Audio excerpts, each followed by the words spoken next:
Hi, welcome to Storycaster. So these are the pro tips. I always say these at the beginning of a game, so I thought it'd be a kind of a useful video for everybody to hear this. The first pro tip is come to the game with some names that inspire you. They don't have to have any meaning behind them, but they just need to feel good because nothing will ruin a game by naming everybody Bob. It's just when you do world building, it's good to have like really cool names because you never know how long these are going to last and how meaningful these are going to be. Um, the second tip that I always tell people is don't judge your ideas. Now I know that's impossible to say, because everybody's going to judge their ideas. But what I will say is this: is that the game has a process of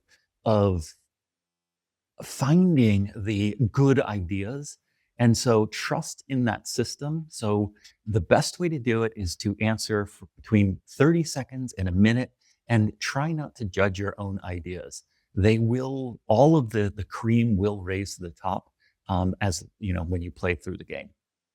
The third pro tip is a friend of mine at Wizards always used to say, I need reality in my fantasy. And what that means is that just having a bunch of, like wild stuff that really doesn't make sense, that can be fun to create, but it's difficult to really piece a world together that like this. And what I'm saying is that you can create whatever you want, but one of the best questions that you can do to ask yourself when playing this, when you're creating whatever, is why? Why is something set up like this? And so how I like to play is when I will create something, I will also explain why it's in place like that.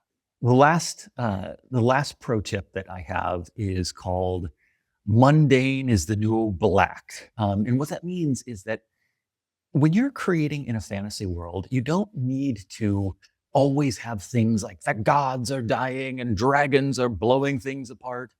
Um, it you can talk about the soil and farming and just the mundane ways of life. Because when you're in a fantasy when you're in a fantasy realm like this, even the small things, the small details really add a lot of flavor to your world. So you can have the big things, but don't forget the small things too. That's really important. And those are my four pro tips.